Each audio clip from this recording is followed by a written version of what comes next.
The pen trembled in his hand. Not from fear. Captain James Morrison had long ago made peace with fear, but from the cold. It was November 1916, and the trenches of the Somme had become a frozen grave for the living. The mud clung to everything, thick and black, like the earth itself was trying to pull them down into its depths. James sat on an ammunition crate in a dugout barely wider than his shoulders, writing by candlelight. Above him, the constant rumble of artillery fire had become so familiar it felt like silence. But tonight, something was different. Tonight, the guns had paused, as if the war itself was holding its breath. "My dearest Elizabeth," he wrote, his words careful and measured. "By the time you read this, I pray you will know that I loved you until my very last moment. Tell our son, tell Thomas, that his father thought of him every day. Tell him to be brave, but tell him to be kind. Tell him that bravery without kindness is just cruelty wearing a medal." He paused, listening.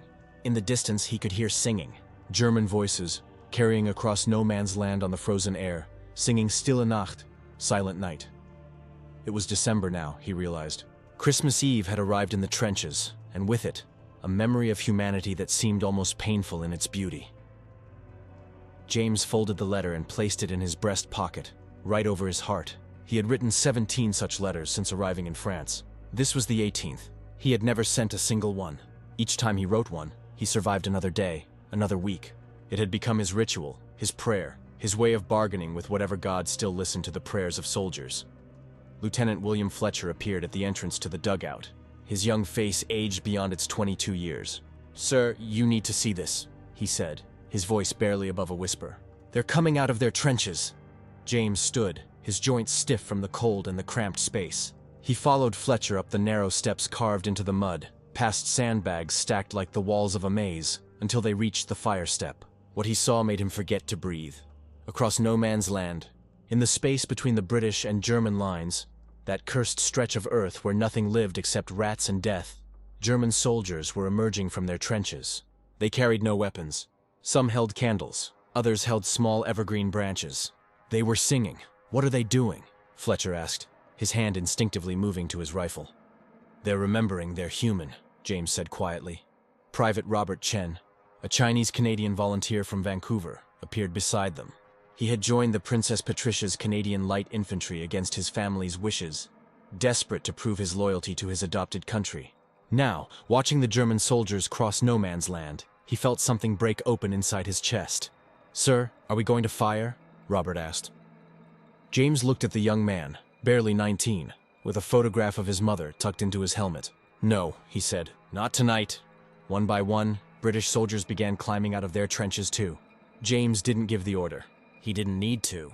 Some things transcended command, transcended rank, transcended war itself. The men moved as if drawn by an invisible thread, pulled towards something they had almost forgotten existed. Connection, fellowship, peace. James found himself climbing over the parapet, his boots sinking into the frozen mud of no man's land. The ground was pocked with shell craters, littered with the debris of war, twisted metal, shattered wood, and worse things he tried not to look at. But tonight, in the flickering light of candles and the silver glow of a full moon, it looked almost sacred. A German officer approached him. The man was tall, with a thick mustache and eyes that had seen too much. "Ich bin Hauptmann Friedrich Weber," he said, then switched to accented English. "Captain Friedrich Weber, from Munich." "Captain James Morrison," James replied, taking the man's offered hand. "From Boston. You have family?" Friedrich asked. "A wife, a son. He'll be 8 years old in January." James pulled out the photograph he kept in his pocket, its edges worn soft from constant handling. Elizabeth, holding baby Thomas, both of them smiling at something beyond the camera's frame. Friedrich reached into his own pocket and produced a similar photograph. A woman with kind eyes, 2 small girls in matching dresses, Greta, Anna, and Sophie. "My daughters sing like angels." They stood there, 2 captains from different armies, sharing photographs of their families like old friends meeting on a street corner. Around them, hundreds of men did the same, showing pictures, sharing chocolate and cigarettes, speaking in broken combinations of English, German, French, and Italian. Private Chen found himself teaching a group of German soldiers how to say Merry Christmas in Cantonese.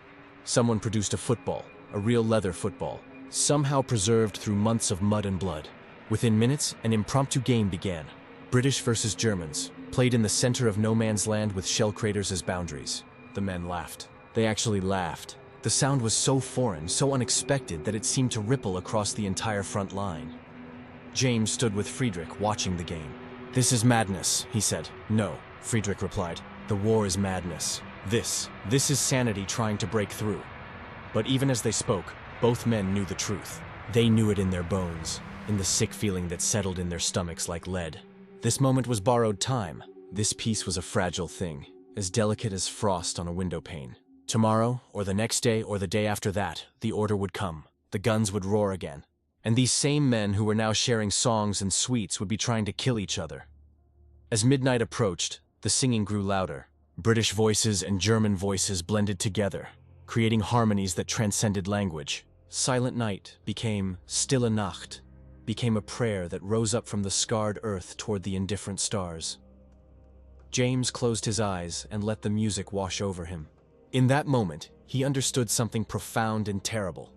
That war was not fought between enemies, but between men who could have been friends. That every face he had seen through his rifle sights could have been Friedrich's face, or Robert's face, or his own face reflected in a mirror. When he opened his eyes, Friedrich was looking at him with an expression of infinite sadness. "Tomorrow," the German captain said, "we will be enemies again." "Tomorrow," James agreed, "but not tonight. Tonight we remember." The Christmas Truce lasted 3 days. 3 impossible days when the war stopped pretending to be noble and instead revealed itself for what it truly was, a machine that consumed young men and spit out corpses and medals in equal measure. During those 3 days, James learned more about the men in the trenches, both his own and the enemy's, than he had in 6 months of combat. He learned that Private Robert Chen had lied about his age to enlist, desperate to escape the prejudice he faced in Vancouver's Chinatown. That Lieutenant Fletcher had been a schoolteacher in Leeds, with dreams of writing poetry that now seemed as distant as the moon. That Sergeant Thomas Brennan, a coal miner from West Virginia, had joined up because it paid better than the mines and was probably safer. On the German side, he met Hans Müller, a baker's son from Dresden who kneaded invisible dough in his sleep, his hands moving through the motions of a life he'd left behind. Friedrich introduced him to Otto, a former university professor who spoke 5 languages and could recite Goethe from memory, but couldn't remember the last time he'd felt warm. They buried the dead together during those 3 days. Bodies that had lain in no man's land for weeks, frozen in grotesque positions, were finally given the dignity of graves. British soldiers and German soldiers worked side by side, digging in the frozen earth, speaking prayers in multiple languages over men whose names they would never know.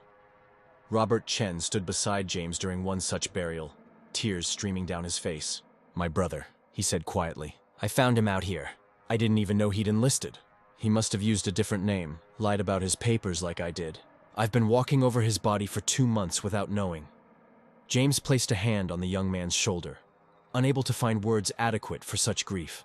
They buried Robert's brother, whose real name was Chen Wei, though his enlistment papers said William Chambers, with full honors. British soldiers on one side of the grave, German soldiers on the other. All of them understanding that in death, nationality meant nothing. On the second day, Lieutenant Fletcher organized a choir. His teacher's training came flooding back, and he arranged the men in sections, tenor, baritone, bass, mixing British and German voices. They sang carols and folk songs, hymns and drinking songs. When a young German private began singing a lullaby his mother used to sing, grown men wept openly, their tears freezing on their cheeks. Friedrich and James spent hours talking, sitting in a shell crater that had been transformed into an unlikely meeting room. They discussed philosophy and politics, religion and literature. Friedrich had studied theology before the war, had intended to become a minister. James had been a lawyer, had won cases that now seemed meaningless compared to the case he was making against war itself, though no judge would ever hear it. "My father," Friedrich said on the 3rd day. "He was a general in the Franco-Prussian War.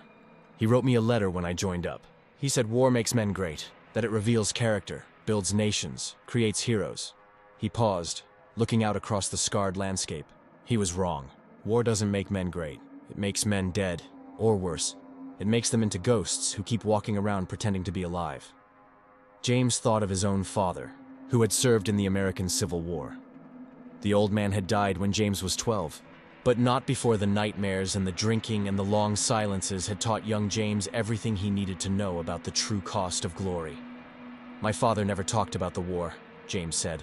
"Not directly, but sometimes, late at night, I would hear him crying. My mother would hold him, and he would sob like a child. I asked him once what made him so sad. He said, "The faces. I remember all their faces." They sat in silence. Two men who would never be friends because history had made them enemies, yet who understood each other better than most friends ever would. On the evening of the third day, word came down from headquarters on both sides. The truce was over. The war would resume at dawn. Officers were ordered to return to their lines, to prepare their men for battle. Anyone who refused would be court-martialed. Several officers on both sides were arrested for fraternizing with the enemy. The men who had played football together, who had sung together, who had buried their dead together, were ordered to prepare to kill each other. That night, James couldn't sleep.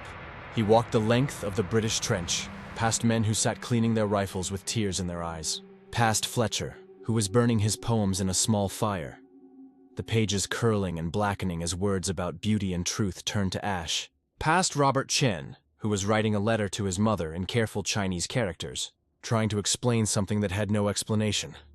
At midnight, James found himself back at the place where he had first climbed into no man's land. He looked across the darkness and saw a figure standing on the German side. Even in the shadows, he recognized Friedrich's silhouette. They stood there, two captains on opposite sides of hell, neither waving nor calling out, just acknowledging each other's presence. Then Friedrich raised his hand in a salute, not a military salute, but something more personal, more final. James returned it. In the morning, they would be enemies again. They would give orders that would send men to their deaths. They would aim their weapons and fire, and pray that their bullets would miss the men they had shared chocolate with, sung with, laughed with, but they knew that prayer was a futile thing in war. As James turned to walk back to his dugout, he heard singing again. One voice, clear and strong, carrying across no man's land.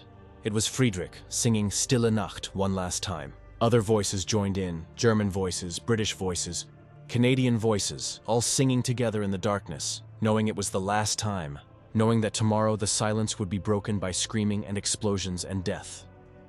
James added his voice to the song, and as he sang, he took out his 18th letter from his breast pocket. This time he would send it. This time, he needed Elizabeth to know that he had seen something beautiful in this place of ugliness, something human in this machine of death. He needed her to know that he had tried, for 3 days at least, to be more than a soldier. He had tried to be a man. January 15th, 1917. The date would be seared into James Morrison's memory forever, branded there like a mark that could never be erased. The Christmas Truce had ended 6 weeks earlier, and in those 6 weeks, the war had returned with a vengeance that seemed almost personal, as if the generals on both sides were punishing their men for daring to remember their humanity. The morning began with frost. James stood at the fire step, watching his breath form clouds in the frozen air when the message came through. Brigade headquarters was ordering an assault on the German trenches at 600 hours. The objective, a small rise known as Hill 42, strategically meaningless but symbolically important. High command wanted it taken before noon. James read the orders 3 times, hoping the words would somehow change. They didn't. He looked at the faces of his men, Fletcher, Chen, Brennan, and 40 others, and saw them understanding without being told. Some wars were fought for freedom or justice or survival. This attack would be fought for a hill that no one needed, to satisfy generals who would never set foot on it. "Gather the men," he told Fletcher quietly. They assembled in the pre-dawn darkness, their faces pale and ghostly in the weak light. James had given hundreds of speeches since arriving in France, but this morning the words stuck in his throat. These men had played football with the enemy. They had shared songs and stories, and now he was going to order them to kill those same men. "I won't lie to you," he began, his voice rough. "This is going to be bad. Some of us won't be coming back, but we're going to look out for each other. We're going to remember why we're here. Not for glory, not for medals, but for each other. We're going to survive this together, or we're going to face it together. Either way, we don't do it alone." Robert Chen raised his hand slightly, a gesture from his school days. "Sir, what if—" He paused, struggling with the words. "What if we recognize them, the Germans? What if we see Friedrich or Hans or—" "Then you remember that they're someone's brother, someone's father, someone's son," James said. "You remember that they didn't choose this any more than we did, and you do what you have to do to keep yourself and the men beside you alive. That's all any of us can do." At 05:45 hours, the artillery barrage began. British guns pounded the German lines, sending plumes of earth and smoke skyward. James watched through his periscope, seeing the German trenches dissolve into a nightmare landscape of explosions and flying debris. He thought of Friedrich, of Hans, of Otto the Professor. He wondered if they were still alive. The barrage lasted 10 minutes. Then at precisely 0600 hours, the whistle blew. "Over the top," James shouted, and he climbed the ladder, his men following. They emerged into no man's land, into that space that had been holy ground 6 weeks ago and was now hell itself. The German machine guns opened up immediately. The sound was like fabric tearing, but amplified 1,000 times. Men fell around James, their bodies crumpling like puppets with cut strings. He kept moving forward, knowing that to stop was to die, shouting encouragement to his men, trying to be heard over the roar of battle. 50 yards from the British trench, Robert Chen went down. James saw him fall, saw the blood spreading across his chest, and something inside him shattered. But he couldn't stop. To stop was to doom them all. He kept running, kept moving toward the German lines, toward the wire that they had to cut through, toward the men they had sung with. The first German trench was chaos. Close quarters combat, brutal and personal. James found himself face to face with a young German soldier. Couldn't have been more than 18. And in that split second before training took over, he saw the terror in the boy's eyes. Saw that this wasn't a soldier, but a child playing dress-up in a uniform that was too big for him. He pulled the trigger. The boy fell. James moved on, his mind shutting down everything except the immediate need to survive, to keep his remaining men alive. The fighting lasted 2 hours. When it was over, Hill 42 belonged to the British. The cost, 23 British soldiers dead, 31 wounded. German casualties were estimated at similar numbers, for a hill that would be abandoned 2 weeks later when the line shifted again. James sat in the captured German trench, surrounded by the dead and dying, and felt something break inside him that would never be repaired. Around him, his surviving men were in shock, their faces blank, their eyes empty. Fletcher was missing half his left hand, the fingers blown off by a grenade. Sergeant Brennan was dead, killed by the same machine gun burst that had wounded Robert Chen. And Robert Chen, Private Robert Chen, who had lied about his age to serve, who had found his brother's body in no man's land, who had taught German soldiers Cantonese Christmas greetings. Robert Chen was lying in no man's land, halfway between the trenches, calling for his mother in a language James didn't understand. "We have to get him," Fletcher said, his wounded hand wrapped in a bloody bandage. "Sir, we can't leave him out there." "It's too dangerous," James replied, though the words tasted like ash in his mouth. "The Germans are still firing. We'd lose more men. Then I'll go." Alone, James looked at his lieutenant, this young schoolteacher who wrote poetry and organized choirs, and saw a determination that went beyond courage into something like madness or grace. "You'll be killed. Then I'll be killed." Fletcher stood up, preparing to climb over the trench. James grabbed his arm. "Wait for darkness. We'll go together." They waited. Hours passed like years while Robert's cries grew weaker, then stopped altogether. James knew what that silence meant. He had heard it before, would hear it again. It was the sound of hope dying.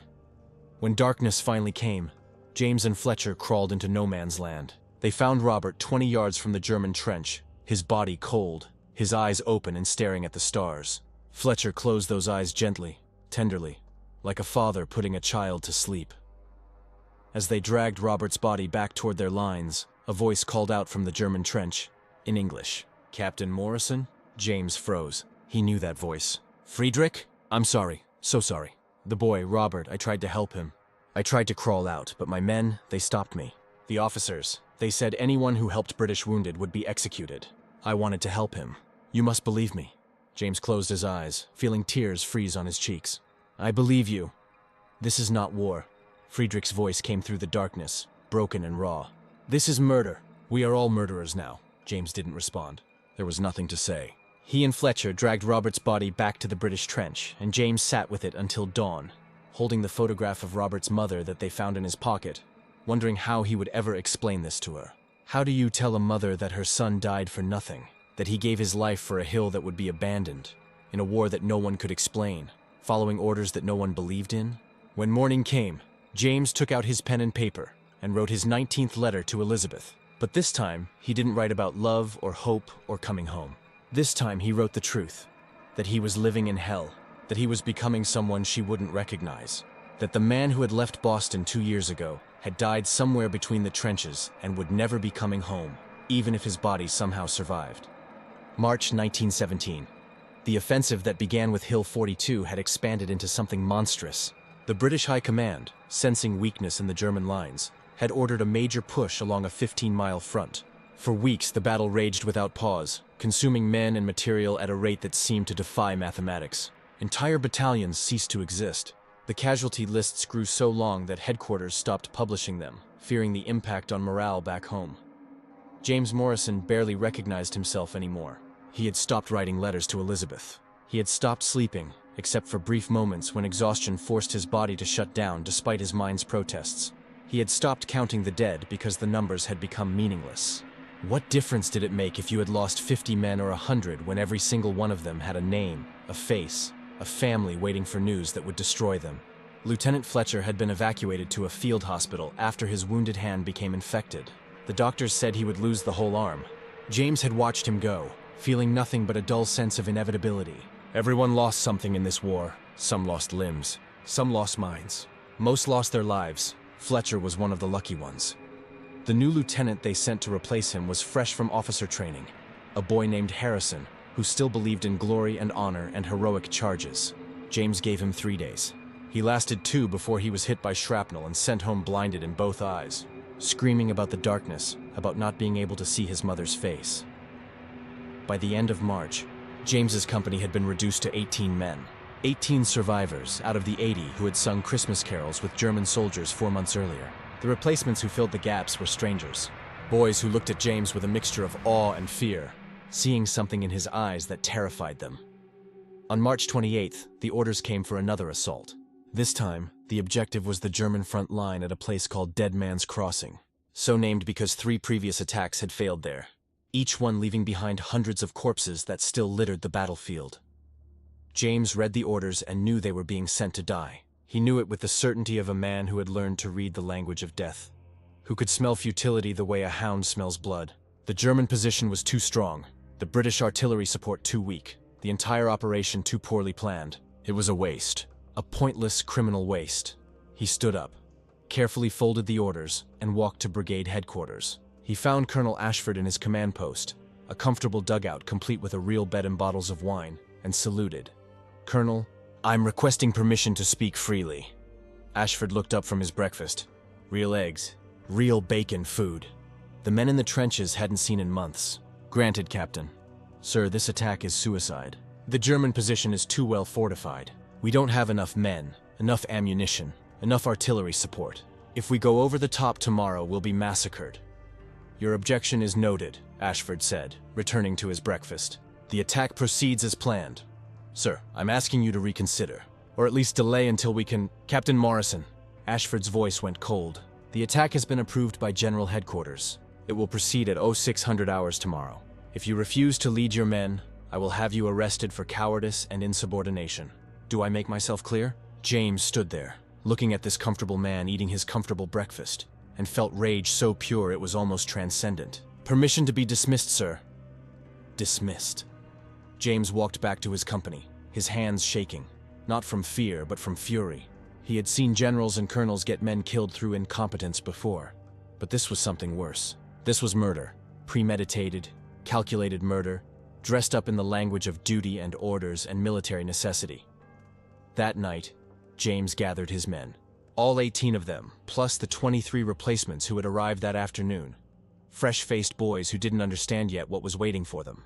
He looked at their faces in the firelight and made a decision that would haunt him for the rest of his life. "Tomorrow morning we're going over the top," he began. "High Command has ordered an assault on Dead Man's Crossing. I'm not going to lie to you. It's a death trap. The German position is too strong. We don't have the support we need. Most of us won't make it back." The men were silent, their faces pale. One of the replacements, couldn't have been more than 17, started crying quietly. "I want you to know," James continued, "that I have protested this order. I have done everything in my power to stop this attack or delay it. But I have failed. High Command has decided that this hill, this meaningless piece of earth, is worth your lives. And I have been ordered to lead you to your deaths, or face arrest and execution for cowardice." He paused, looking each man in the eye. "So here's what I'm going to do. When the whistle blows tomorrow, I'm going over the top.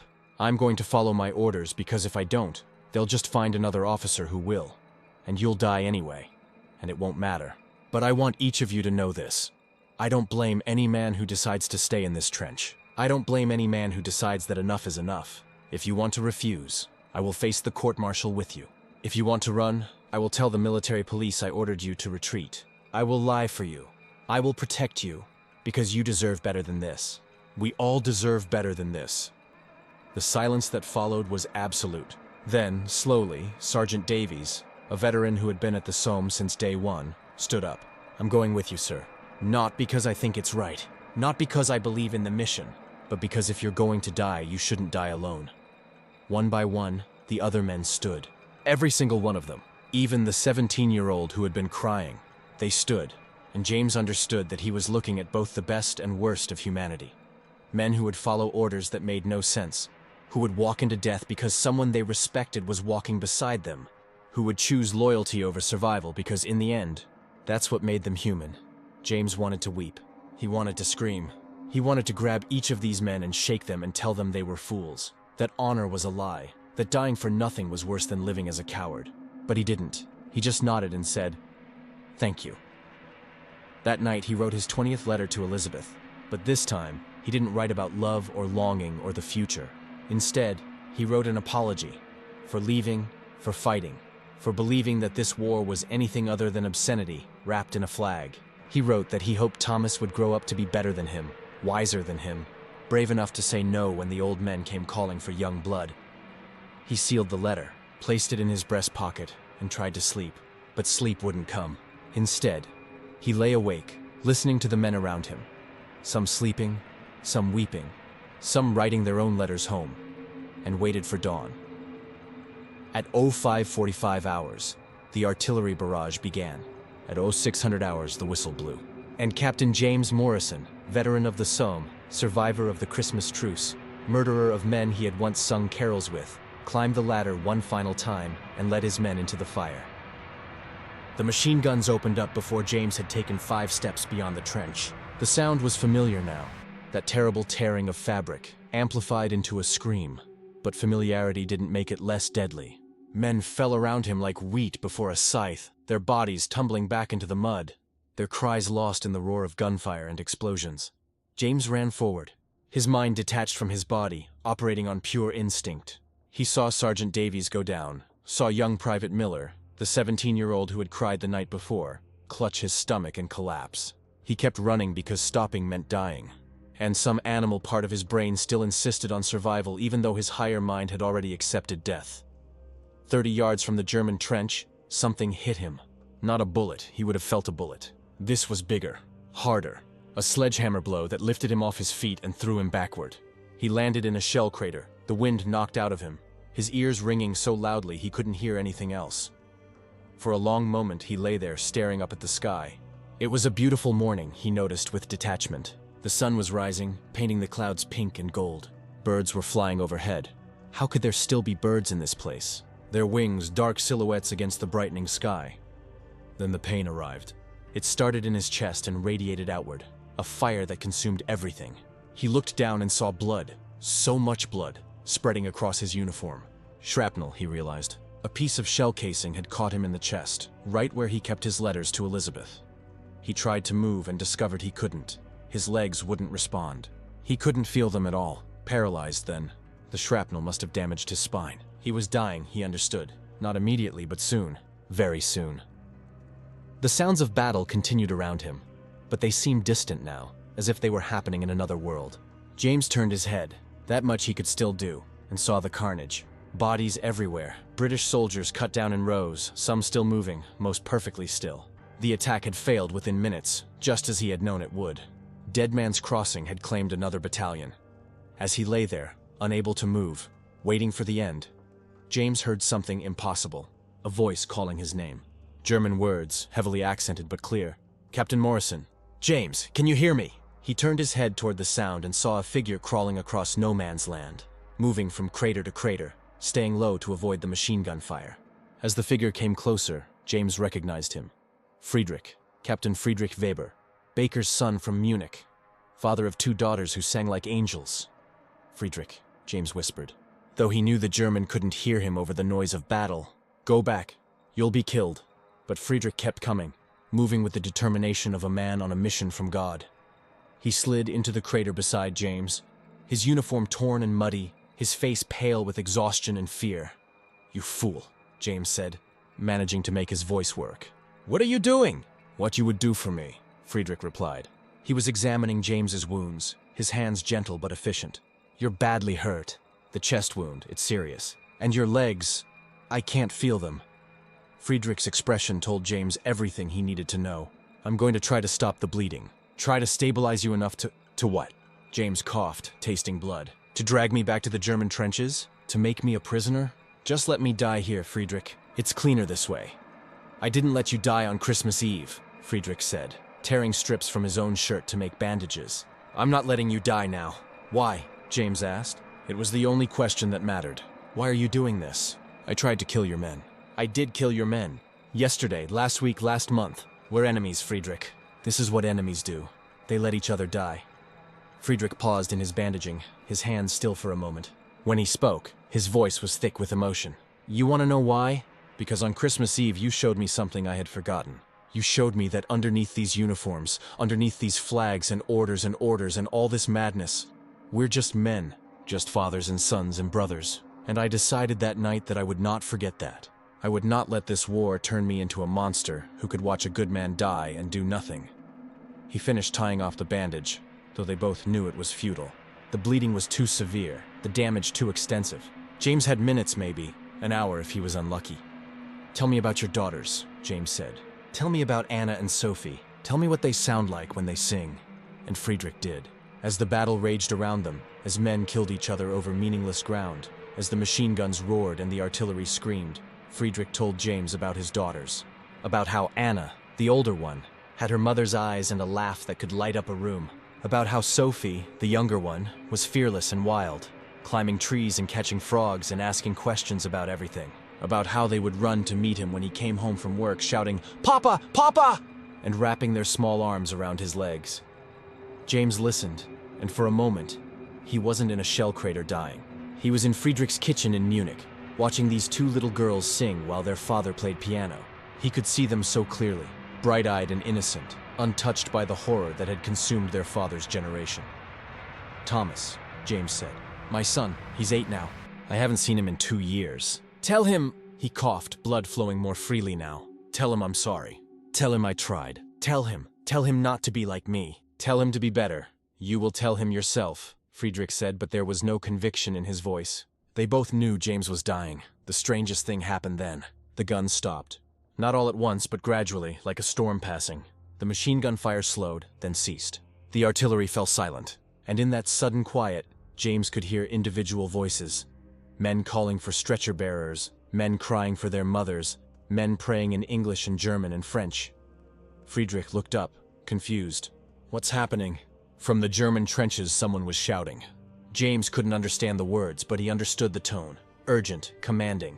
Then, from the British side, similar shouts. Orders to cease fire.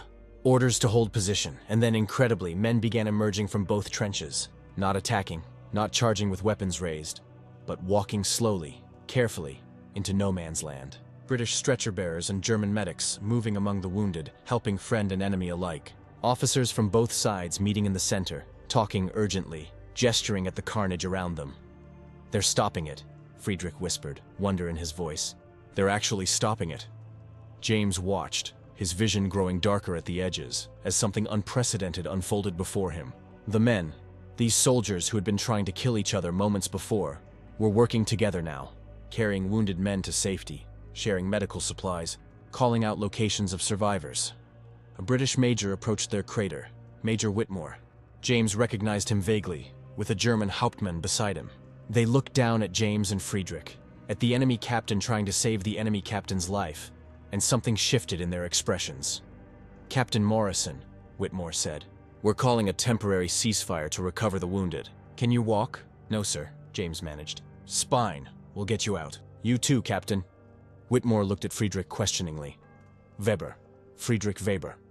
Captain Weber. You're both coming with us. British and German headquarters have agreed. This attack was a mistake, a terrible mistake. The officer who ordered it has been relieved of command. The offensive is over." Over. The word seemed impossible. Wars didn't just end in the middle of battles. Attacks didn't get called off because someone decided they were mistakes.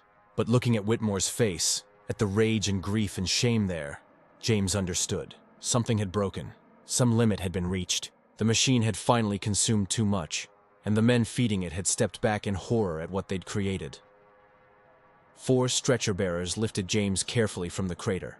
The pain was extraordinary, but he bit down on it, refusing to scream. Friedrich walked beside the stretcher, one hand on James's shoulder, as they carried him across no man's land, that cursed strip of earth where so many had died, toward the British trenches. As they moved, James saw the true cost of the morning's attack. Bodies everywhere, dozens of them, including most of his company. The 18 veterans who had trusted him, the 23 replacements who had barely known what they were getting into, nearly all of them dead. For nothing. For absolutely nothing. They laid him on a stretcher in the aid station, a dugout that smelled of blood and antiseptic and death. A doctor examined him, his face carefully neutral in the way doctors' faces become when they don't want to give false hope. "Captain," the doctor said quietly, "I'm going to make you as comfortable as possible, but I need you to understand." "I know," James interrupted. "I'm dying. I knew that in the crater. Just tell me how long." "Hours, maybe less. The shrapnel severed an artery. We've slowed the bleeding, but we can't stop it. Not here. Maybe if we could get you to a field hospital, but I wouldn't survive the journey." James nodded. "Thank you for your honesty, doctor." The doctor moved on to the next patient, to the men who could be saved. Friedrich pulled up an ammunition crate and sat beside James's stretcher. Around them, the aid station was chaos. Medics working frantically, men groaning in pain, the smell of blood overwhelming. But in their small corner, there was peace. "Friedrich," James said, "the letter, in my breast pocket. Can you—" Friedrich reached carefully into James's pocket and pulled out the letter. It was soaked with blood, the ink running, but Elizabeth's name was still visible on the envelope. Along with it came the other letters, all 20 of them that James had written but never sent, bound together with string. "Send them," James whispered. "Please, make sure they reach her. Make sure she knows. Make sure she knows I tried to come home. Tell her I'm sorry. Tell her I love her. Tell her to let Thomas be happy. Don't let her fill him with stories of glory and sacrifice. Tell her the truth. Tell her war is horror and waste and that I died for nothing, because that's what happens in war. We all die for nothing. I will," Friedrich promised. "I swear it. And James, I will visit her when this is over. I will tell her what kind of man you were. What you did on Christmas Eve, how you tried to protect your men, how you—" "No," James said. "Don't tell her I was a hero. I wasn't. I was just a man who got caught in a machine bigger than himself. Tell her I was tired. Tell her I wanted to come home. Tell her I thought about her and Thomas every day. That's enough. That's all there is." The morphine was wearing off, and the pain was returning. The doctor appeared with another syringe, but James waved it away. "Not yet. I want to stay awake. I want to see—" He didn't finish the sentence, but Friedrich understood. He helped James sit up slightly, propping him against the wall of the dugout so he could see out through the entrance. From this vantage point, James could see no man's land, could see the British and German soldiers still working together, still carrying out the wounded, still doing what should have been done from the beginning, choosing humanity over orders. "Look at them," James said. "All it took was enough death, enough waste, enough of us dying for nothing. And finally, someone said stop. But why did it take so long, Friedrich? Why did so many have to die before someone had the courage to say this is wrong?" "Because old men make wars," Friedrich replied, his voice bitter, "and young men fight them. Because we're taught that obedience is virtue, that following orders is honor. Because we're told that questioning our leaders is cowardice. And by the time we realize the truth, it's too late. We're already here, already dying, already become killers." They sat in silence for a while, watching the sun climb higher in the sky. Beautiful day for dying, James thought. He wondered if Elizabeth would want to know that. Would it comfort her to know that his last morning had been beautiful? Or would it just make it worse, knowing that the world could be so lovely while consuming her husband? "The photographs," he said suddenly. "Show me again. Your daughters." Friedrich pulled out the worn photograph and they looked at it together. 2 little girls in matching dresses, smiling at something beyond the camera's frame. Their whole lives ahead of them. Their father's trauma, something they wouldn't understand for years yet, if ever. "Keep them safe," James said. "Don't let them grow up thinking war is glorious. Don't let them marry soldiers or wave flags when the armies march past. Tell them the truth, Friedrich. Promise me. I promise." James felt his strength fading. The world was getting dimmer, sounds becoming muffled and distant. He thought of Elizabeth, of Thomas, of all the mornings he would never see, all the moments he would never experience. Thomas's first day of school, his graduation, his wedding, grandchildren he would never hold, a life unlived, cut short in a muddy crater for a hill that didn't matter.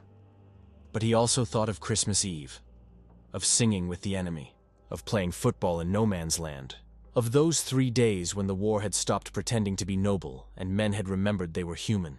That had been real. That had mattered. Friedrich, he whispered. Thank you. For trying. For being here. For... He coughed, the effort costing him. For reminding me what we're fighting for. Not the hill. Not the flag. Each other. Just... each other. Friedrich took his hand and James could feel the tears falling on their clasped fingers. I will remember you, James Morrison. I will tell my daughters about you.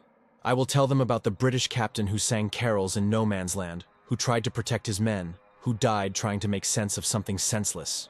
You will not be forgotten. That's all. That's all we can ask for, James said.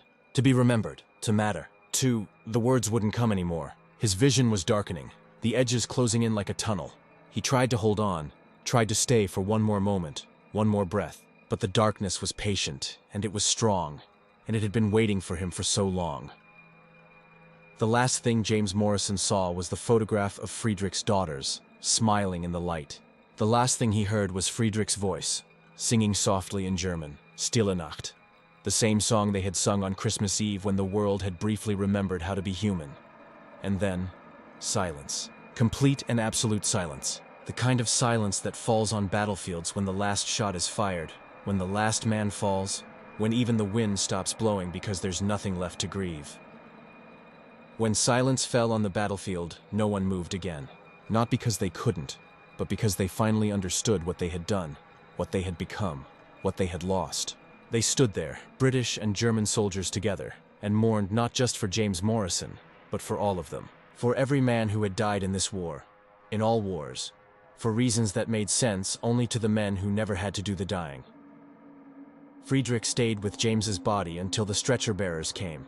He placed the letters carefully in his own pocket, making a promise to a dead friend that he would keep. Then he walked back across no man's land one final time, back to his own lines, carrying with him the weight of all that had been lost. 3 days later, Captain Friedrich Weber was killed by a sniper while checking on his men. He never got to deliver James's letters to Elizabeth, never got to fulfill his promise. The letters were found on his body and eventually made their way through military channels to Boston, arriving 6 months after James's death, accompanied by a note from Friedrich's commanding officer explaining how they had been found.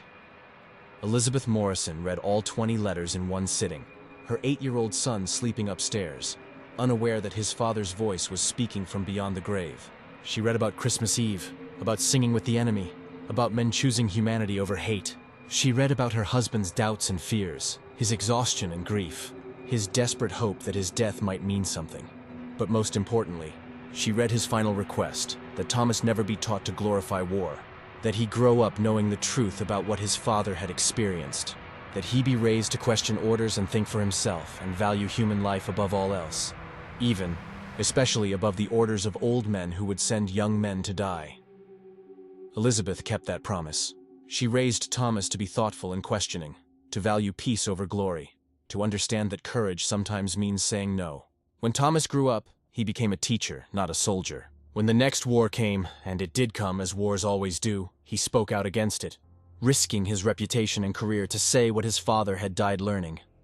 That war is waste, that young men die for old men's pride, that glory is a lie we tell to make the killing palatable, and he told his own children about their grandfather, not as a hero who died gloriously, but as a man who sang Christmas carols with the enemy, who tried to protect his men from senseless orders, who learned in a muddy crater that the only thing worth dying for is each other's humanity. The battlefield where James Morrison died is quiet now. The trenches have long since been filled in, the shell craters smoothed over by time and nature. Grass grows where men once killed each other. Trees stand where machine guns once fired. Children play on ground that was once soaked with blood. But if you listen carefully on certain winter nights, especially on Christmas Eve, they say you can still hear singing. British voices and German voices blending together, creating harmonies that transcend language and nationality and all the things that divide us. The song of men who remembered briefly, what it meant to be human. The song of men who chose in the end to see each other not as enemies, but as fathers and sons and brothers. The song of men who learned too late that the only thing worth fighting for is the very thing war destroys: our shared humanity. When silence fell on the battlefield, no one moved again. But in that silence, in that terrible, beautiful silence, something was heard, a truth that echoes across the decades, a truth that every generation must learn anew: that war is not glorious, that duty can be evil, that following orders is not always honor, and that sometimes the bravest thing a soldier can do is remember that the enemy is human too. This is the story they don't tell you in history books. This is the story behind the medals and monuments and patriotic speeches. This is what war really is. Not glory and honor and heroic sacrifice, but men dying in mud for reasons they don't understand. Killed by men they could have been friends with. Mourned by families who will never stop asking why. James Morrison was 32 years old when he died. Friedrich Weber was 34. Robert Chen was 19. Lieutenant Fletcher was 23. They were sons and fathers and brothers and friends. They had dreams and fears and people who loved them. And they died for a hill that was abandoned 2 weeks later, in a war that solved nothing, creating wounds that still haven't healed a century later. Remember them, not as heroes, not as casualties, but as men, as human beings who deserved better than what they got, who tried their best in impossible circumstances, who showed us, in their worst moments and their best, what it means to be human. And if you take nothing else from this story, take this. Question the old men who want to send young men to war. Question the flags and the anthems and the speeches about duty and honor. Question anyone who tells you that war is necessary, that violence is the answer, that killing strangers will solve your problems. Because on Christmas Eve 1916, on a battlefield in France, enemy soldiers sang together. They shared food and showed photographs of their families and buried their dead side by side. They proved that peace is possible, that humanity can transcend hatred, that men can choose to see each other as brothers instead of enemies. They proved it for 3 days, and then they were ordered to forget it, to pick up their weapons and kill each other again. And they did, because that's what soldiers do. They follow orders, even orders that betray everything they know to be true, even orders that destroy them. But we don't have to follow those orders. We can remember what James and Friedrich learned in that shell crater. We can choose humanity over hate. We can refuse to let our children be fed into the same machine that consumed them. We can say no. We can demand better. We can insist that there must be another way. When silence fell on the battlefield, no one moved again. But silence doesn't have to mean death. Sometimes silence means listening. Listening to the stories of men who died trying to make sense of something senseless. Listening to the truth behind the propaganda. Listening to our own conscience when it tells us that some orders should never be followed. Some wars should never be fought. Some prices are too high to pay, even for victory. This is their story. This is their truth. This is what they died to teach us, though they didn't choose to be teachers and would have preferred to live quietly with their families, never learning these terrible lessons at all.